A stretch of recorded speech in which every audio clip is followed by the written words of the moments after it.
Salut, c'est Tony, j'espère que vous allez bien et que votre business e-commerce se déroule à merveille. Aujourd'hui, on va voir une vidéo très importante qui va être donc sur les risques liés au dropshipping si vous ne respectez pas les différentes règles qu'il pourrait y avoir sur le e-commerce et le dropshipping en général.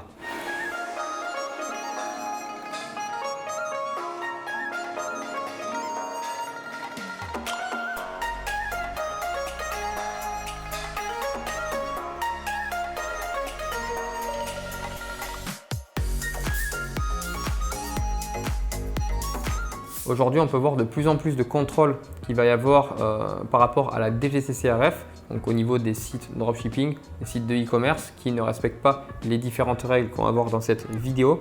Donc la DGCCRF, c'est quoi? C'est tout simplement la Direction générale de la concurrence et de la consommation et de la répression des fraudes. Et ils peuvent vous mettre de grosses amendes si il y a pas mal de choses que vous ne respectez pas sur vos sites en e-commerce. Donc là, on va avoir une liste qui est bien entendu non exhaustive. Il y a beaucoup d'autres choses qui prennent en compte, mais ce sont les choses de base qu'il faut déjà au moins respecter. Et après, donc, si un jour vous avez un contrôle par rapport à votre site e-commerce avec la DGCCRF ou un autre service lié à la DGCCRF, vous aurez simplement plus de chances entre guillemets de vous en sortir et d'avoir pas d'amende ou d'avoir une amende beaucoup plus faible que ce que vous pourrez avoir en temps normal.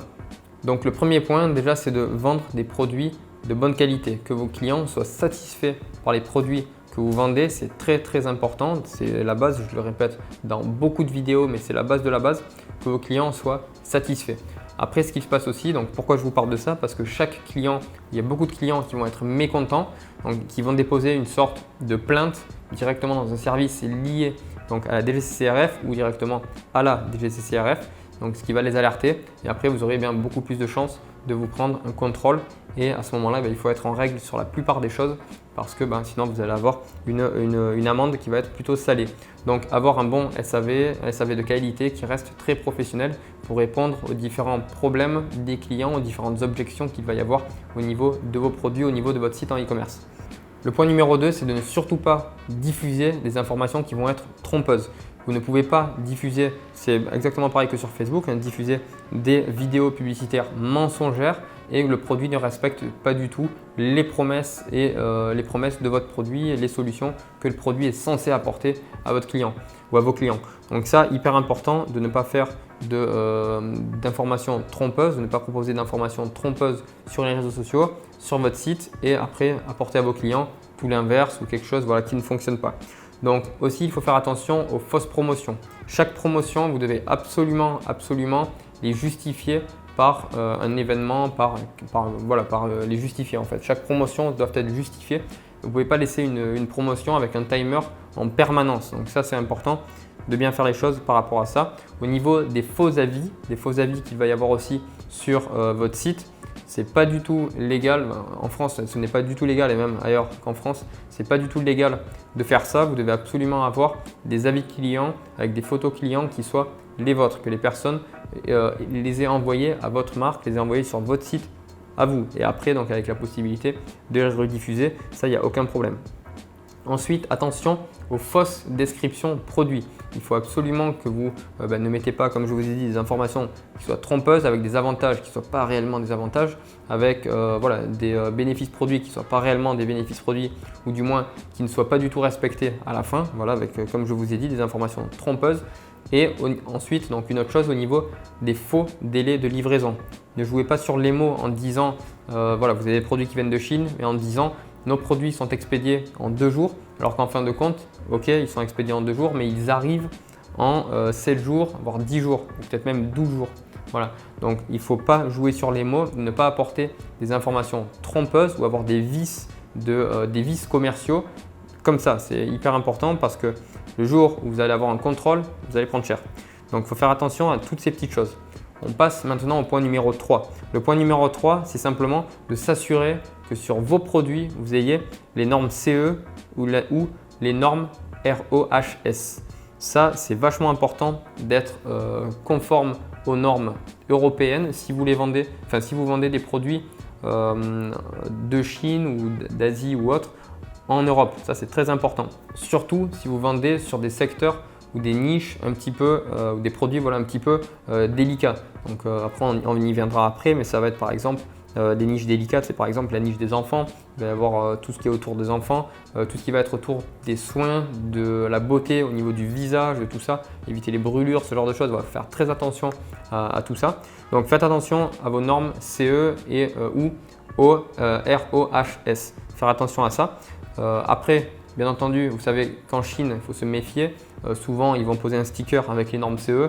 Mais bien souvent, il n'y a pas le formulaire avec la conformité européenne derrière. C'est simplement un sticker ou une gravure CE. Donc faites très attention à ça.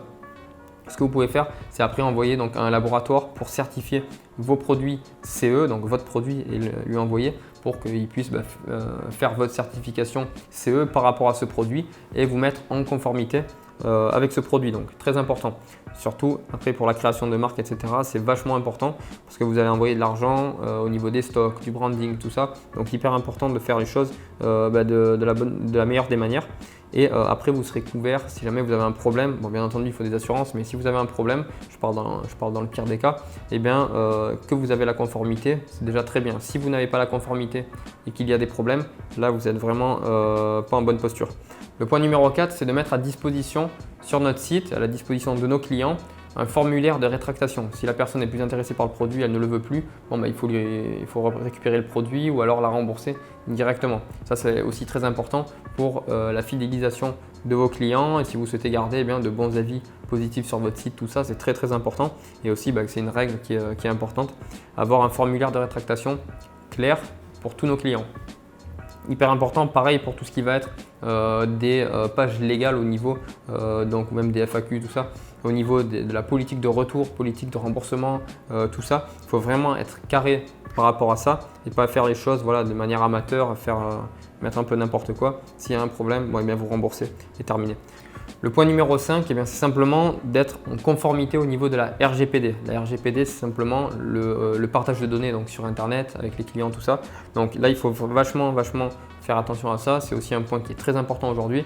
Et il faut être en conformité au niveau des différents points sur le partage de données. Donc après, je vous parle rapidement. Là, il y a par exemple le droit à l'effacement ou le droit à l'oubli, il y a le droit de rétractation, donc correction, et le droit d'accès aux données, etc. Voilà, je ne vais pas rentrer dans les détails, mais il faut être en conformité par rapport à la RGPD, hyper important. Le point numéro 6, c'est donc souscrire à une assurance professionnelle pour votre business. Comme je vous l'ai dit, si un jour il y a un problème, que même vous avez les conformités européennes, que tout est carré, mais que vous avez un problème avec votre produit, ou qu'une personne, vous vendez de la cosmétique, il y a une brûlure au niveau du visage ou sur la peau ou autre, je donne un exemple, la personne peut vous attaquer. Ce qu'il va falloir, c'est une assurance professionnelle pour vous couvrir au niveau de toutes ces choses. Donc, super important d'avoir une assurance professionnelle, c'est hyper important. Le point numéro 7, ça va être de conserver tout ce qui va être vos preuves d'achat, les factures et tenir une comptabilité à jour. Ça, c'est hyper important. Pareil pour un contrôle fiscal, il faut absolument que vous gardez les factures, que vous gardez toute la comptabilité à jour. C'est super important pour pouvoir justifier les revenus et justifier tous les résultats que vous allez avoir ou que vous avez pu avoir sur les années précédentes. Et ensuite, le point numéro 8, comme je vous ai dit aussi précédemment, c'est essayer d'éviter des niches délicates. Si vous pouvez éviter les niches délicates comme les enfants, les nourrissons plutôt même les nourrissons, les produits sur la peau, produits de soins, produits de beauté cosmétique qui se mettent directement sur la peau. Faites attention à ça, il y en a d'autres. Donc voilà, je ne vais pas rentrer trop dans les détails, mais faites attention aux niches qui sont un petit peu délicates par rapport à ça. Et voilà, surtout des produits qui proviendraient de Chine où on ne sait pas trop où est-ce que c'est fabriqué souvent. Donc voilà, surtout s'il n'y a pas les conformités. Après, si vous avez les conformités, il n'y a pas de problème. Vous avez les conformités européennes, donc vous pouvez vendre en Europe, vous pouvez vendre partout ensuite, il n'y a aucun souci. Voilà, mais faites attention à ça. En conclusion, donc déjà, je vous répète, c'est une liste qui est non exhaustive. Je n'ai pas tous les critères, c'est simplement les choses de base qu'il faut absolument respecter. Il y a d'autres points beaucoup plus poussés par rapport lorsque vous avez un contrôle au niveau de la DGCCRF. Ensuite, donc en conclusion, faites attention à tout ça. Donc soyez toujours honnête avec vos clients. Ça, c'est très important pour la pérennité de votre business e-commerce. Et ensuite, en cas de contrôle, eh bien, vous pourrez le payer assez cher si vous n'êtes pas honnête, si vous faites un peu n'importe quoi. Donc faites attention à ça. Et comme je le répète toujours, on est sur Internet. Il y a des preuves de tout ce que vous avez fait avant. C'est des choses qui restent. Il y a des datas, des données, donc tout est sauvegardé. Donc faites super attention à ça. On peut toujours vous retrouver. Donc faites vachement attention et soyez très rigoureux par rapport à ça. Voilà, donc j'espère que cette vidéo vous a plu. Mettez-moi un like, abonnez-vous. Et dans la description, n'oubliez pas de télécharger une formation 100% gratuite dans laquelle on vous présente comment passer de 0 à plusieurs centaines de milliers d'euros par mois grâce à votre e-commerce. Voilà, c'était Tony et je vous dis à très bientôt dans une prochaine vidéo. Ciao, ciao!